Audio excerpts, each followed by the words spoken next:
"Get out of my driveway," I shouted, knuckles white against the steering wheel. The figure outside my car, a so-called security officer of the HOA, loomed like a storm cloud, dark glasses shielding eyes that promised trouble.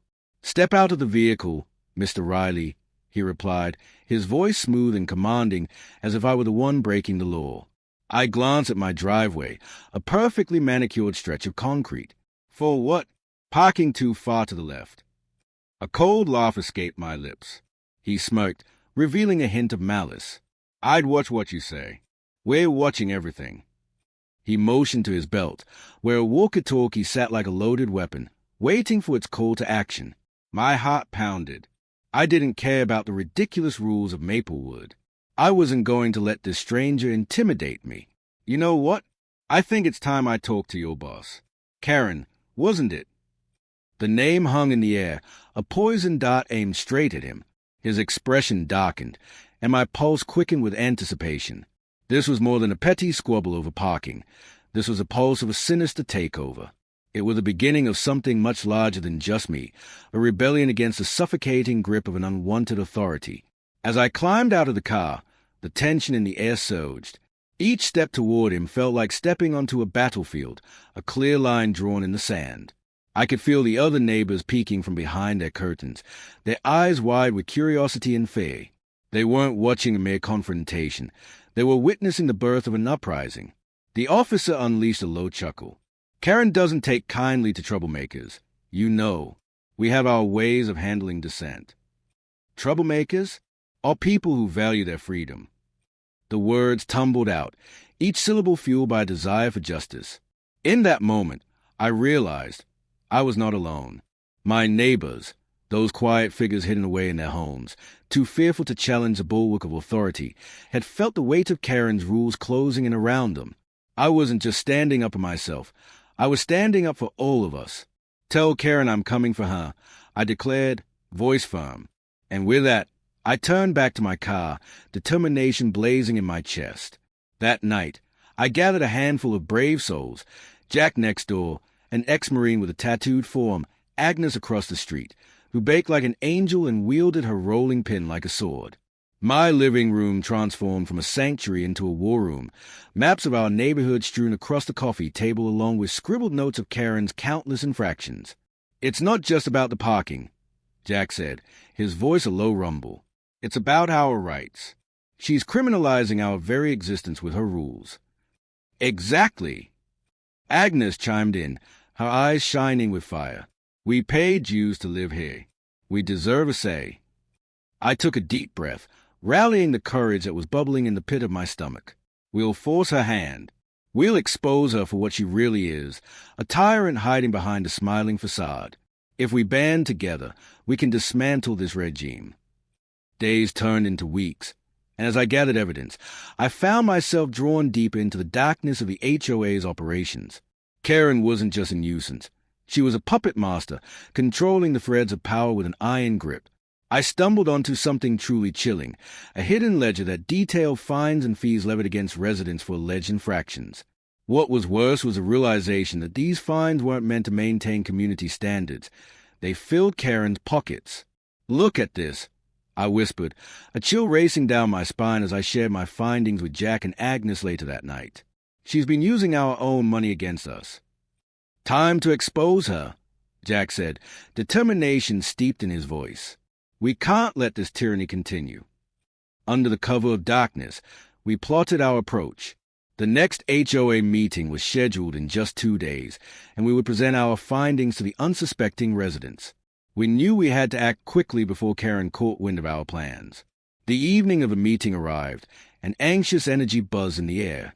My heart thudded like a drum as neighbors shuffled in, eyes darting nervously around the room.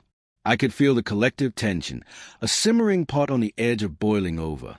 When Karen entered, wearing a sharp suit and carrying an aura of superiority, the room fell silent. She greeted everyone with a plastered smile, but I could see the moment her eyes locked onto mine, that burning recognition that I was a threat.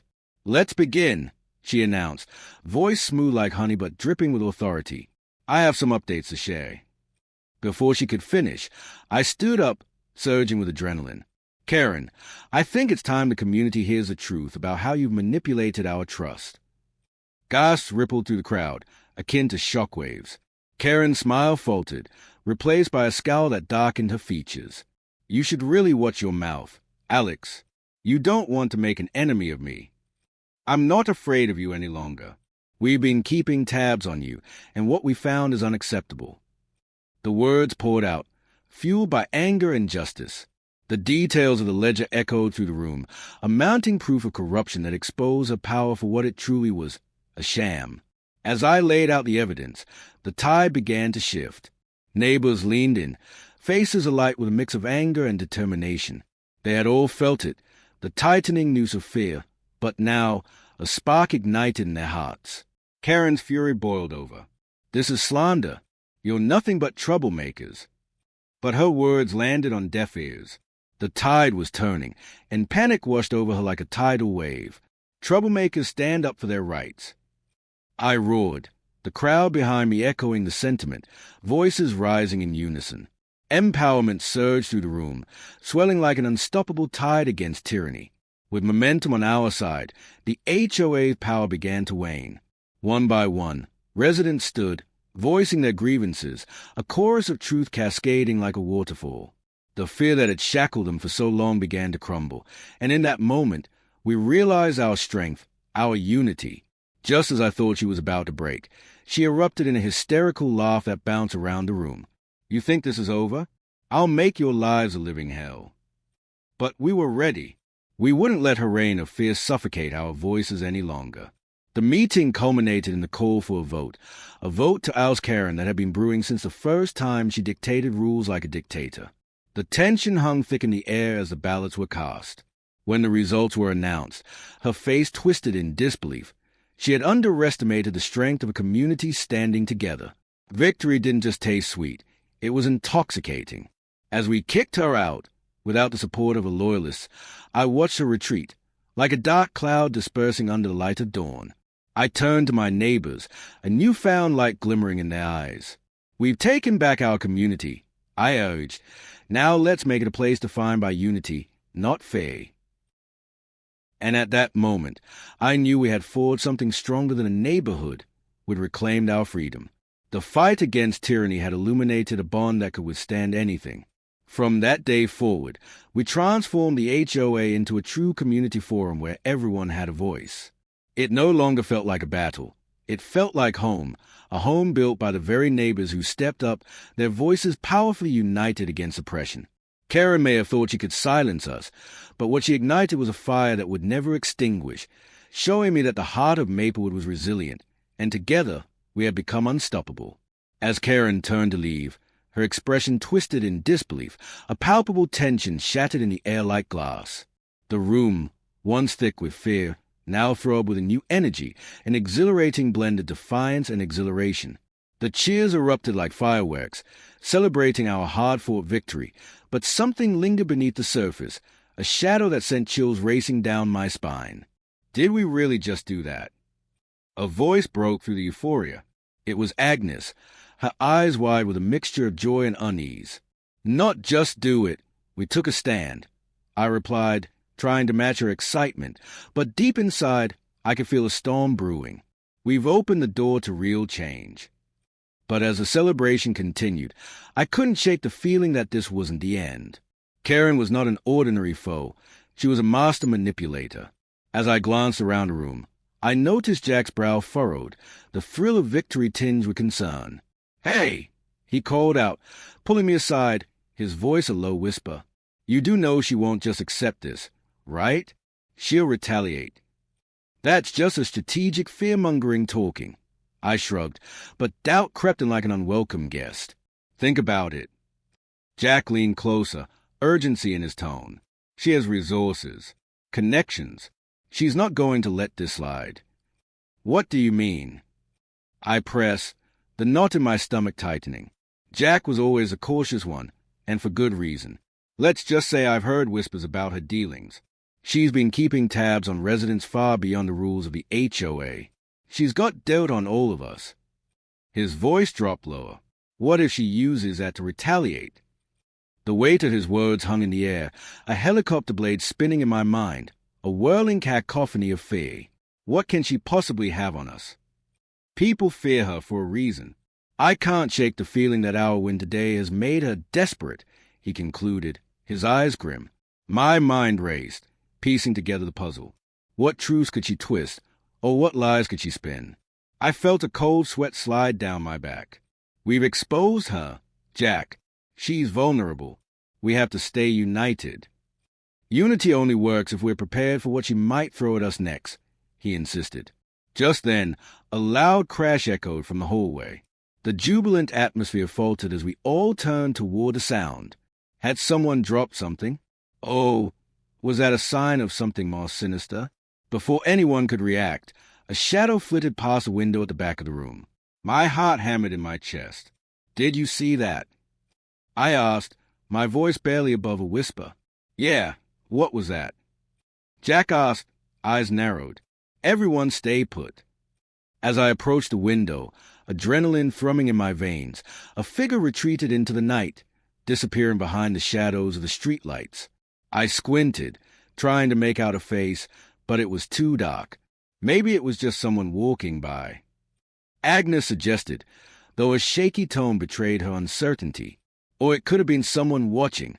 I shot back, dread pooling in my stomach. We need to figure out what's going on. Let's not panic, Jack said, trying to ground us. But we should definitely keep our eyes open. Who knows what repercussion Karen has set in motion? The sudden chill in the air settled around us like a cold blanket. We decided to break off the meeting but vowed to stay connected, keeping every door open for information. As we left, my mind raced even faster, each thought spiraling into darker corners of what could come next. As I walked home that night, shadows loomed larger in the foggy street, stretching ominously as I passed.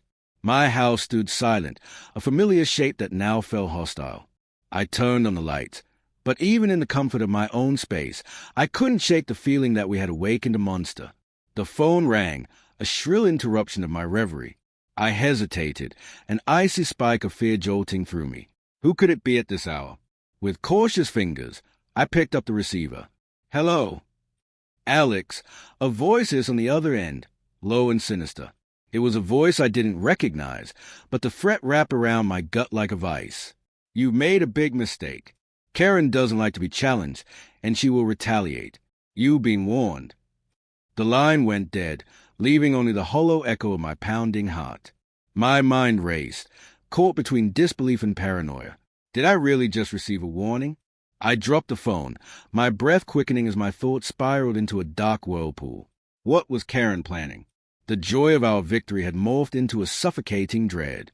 I picked up my phone to gather the others, my fingers trembling against the screen.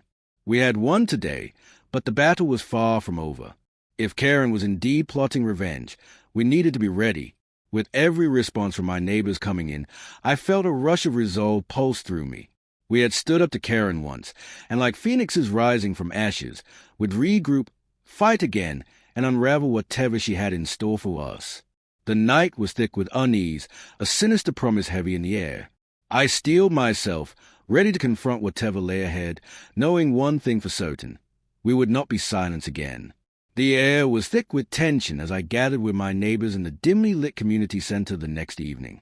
We had agreed to meet, fueled by a mixture of fear and determination after the strange threat I had received. The flickering fluorescent lights barely illuminated our anxious faces, each one reflecting the uncertainty that loomed over us. Is everyone here? I asked, trying to break the oppressive silence that clung to the room. Jack stood by the door, eyes scanning the surroundings. He nodded, though the worry etched into his features told me he was just as uneasy as I was.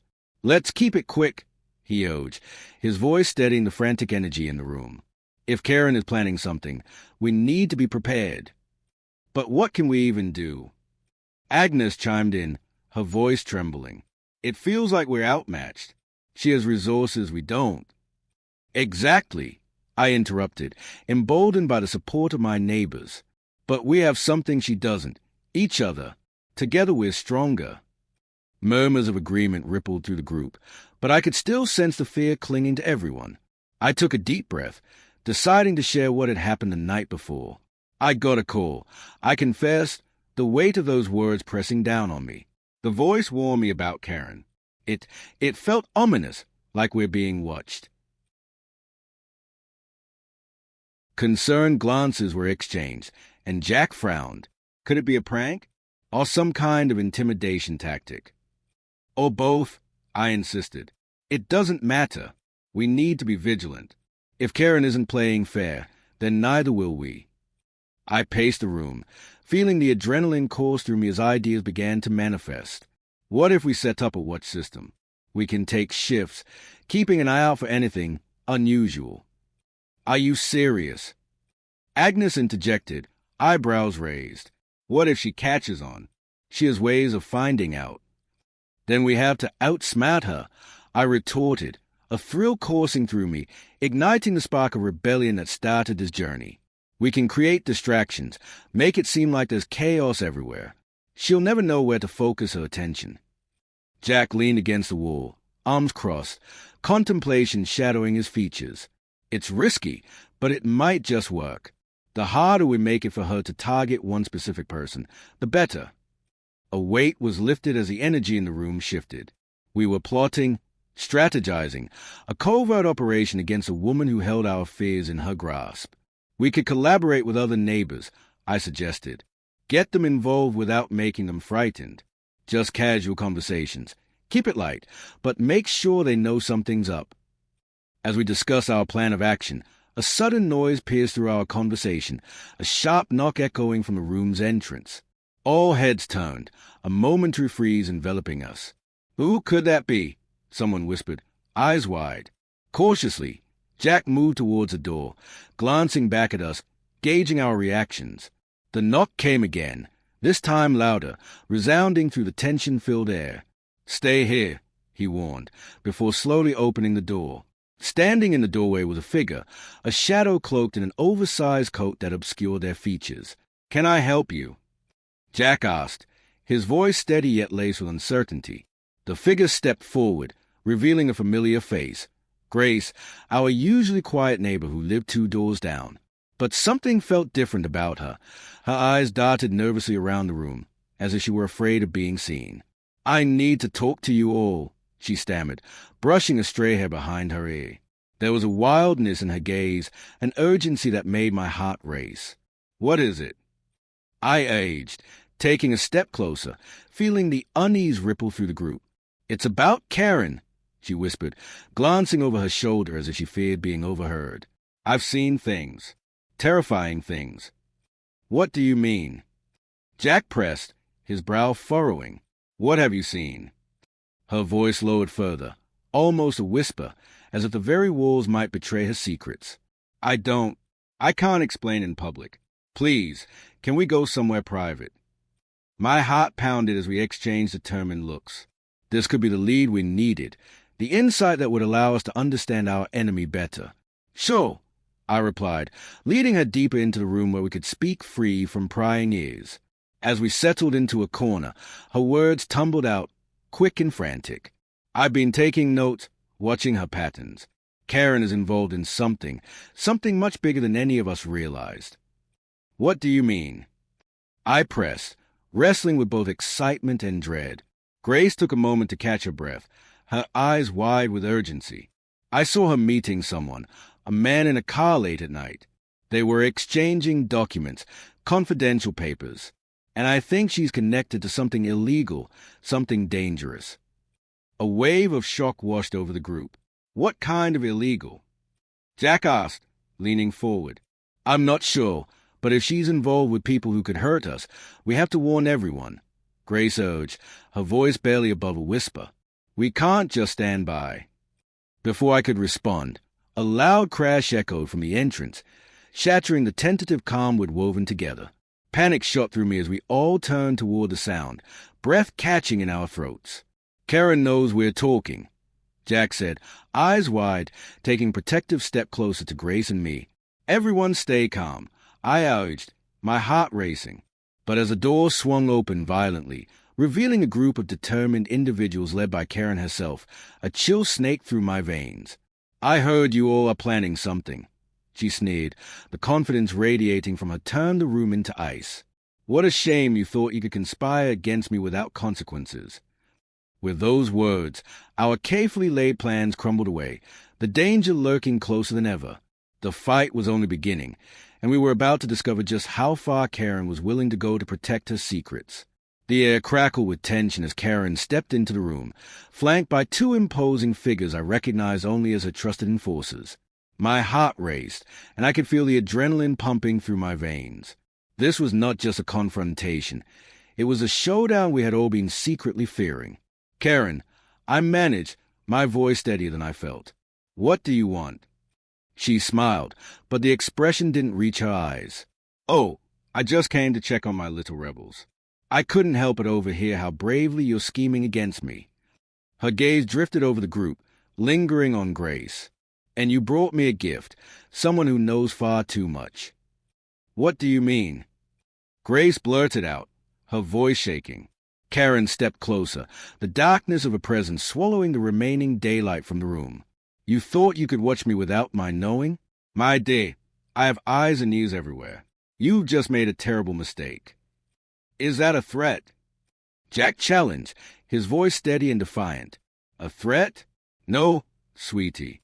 It's a promise." Karen's smile widened, an unsettling grin that sent chills through me. "But let's not dwell on trivial matters. I've come to offer you a choice." "A choice?" I echoed, my instinct screaming for caution. "Indeed, you can join me, help me run this community, actually make it great." She leaned in, her voice dripping with false sweetness. "Or you can continue down this path of resistance, and let's just say the consequences won't be pretty." Her words hung heavy in the air, a web of intimidation strung tight around us. I could see the flicker of uncertainty in some of my neighbors' eyes. They were scared. I was scared. Why would we ever want to join you? I shot back, mustering every ounce of courage. "You're the very reason we're fighting." "Perhaps," she conceded, her tone light, almost playful. "Or maybe you simply underestimated me. You see, I know secrets, dark secrets, about every home in this community. Secrets that, if revealed, could ruin lives." Dread twisted in my stomach. "What do you mean?" She crossed her arms, a satisfied gleam in her eyes. "Let's take you, for example, Alex. I know what lies behind your neatly pruned hedges. You've hidden quite a lot in that storage shed of yours. Care for me to tell everyone what you've been getting up to?" As if a switch had been flipped, images flooded my mind. The late-night meetings, the whispers shared between neighbors. My heart raced as I realized just how deep her knowledge went. She knew. "Stop it." Agnes cried, her voice breaking. "You're lying. We won't give in to your threats." "Oh, but Day." Karen leaned closer, her breath chilling against my skin. "You may want to reconsider your brave stance. There's a line between bravery and foolishness, and you seem to be dancing right on that edge." As fear clenched around us, I noticed something in the corner of the room. The door left slightly ajar. A glimmer of hope sparked in my mind. "We need to stick together," I whispered urgently to my neighbors as I kept my eyes on Karen. "Are you still fighting?" Karen asked, her amusement evident. "It's so quaint, honestly, but I think you'll find choosing your camaraderie over reason is a losing proposition." Suddenly, I had an idea, a desperate but potentially effective move. "What if we expose you?" I blurted out, surprising even myself. "What if we take this moment and broadcast it? Everyone in the community deserves to know the truth about your shady dealings." Karen's laughter rang out, echoing as though announcing our doom. "You really think a broadcast would prevent me from silencing you? You have no idea the lengths I can go to protect what's mine." And just like that, I realized something. This wasn't just about community. It was about survival. I needed to turn the tide. I scrambled for the plan I had been forming, piecing it together in my mind. "Grace, do you still have those notes? The ones you were keeping on Karen?" Her eyes widened in realization. I do. I kept them hidden. Just like you said," she stammered. "Bring them." I shouted, adrenaline pulsing through me. "We don't need a broadcast. All we need is the truth, and we need to rally everyone around us. Ha! You think a bunch of scraps can stand against me? Karen spat, her composure cracking for the first time. But in this moment of urgency, I felt a sense of empowerment. I knew that if the five of us stayed united, if we confronted her together, we stood a chance. Let's go. I aged, my friends and neighbors rallying behind me as I stepped toward Karen, my heart pounding. We will no longer live in fear. We'll expose you for who you truly are, and together we'll have the community you tried to tear apart. The tension in the room shifted, and I could sense a new energy, a fight lit from within us. Karen's expression darkened, and in a flash, her veneer of calm shattered. You're making a grave mistake. With a quick movement, she reached into her coat and pulled out a small device. The instant darkness enveloped us, her voice rising above the panic. Let's see who has the upper hand now. In an explosive moment, the lights went out completely, plunging us into chaos. My instincts kicked in, and fear surged as I heard the raspy breathing of the enforcers creeping closer. Just as I turned to the emergency exit, an explosion of light, a flash from Karen's device, illuminated the room, revealing the scattered faces of my friends and neighbors. Now, let's play a little game, her voice rang out wickedly. But in that brief moment of illumination, I spotted a glimmer of silver peeking out from under Grace's coat, the flash drive she had been hiding, filled with all the evidence she collected. Grace, give me that. I shouted over the roar of chaos. In an act of sheer brilliance, Grace threw the flash drive toward me just as the enforcers lunged to grab her. I caught it, gripping it tightly, my heart soaring. Now!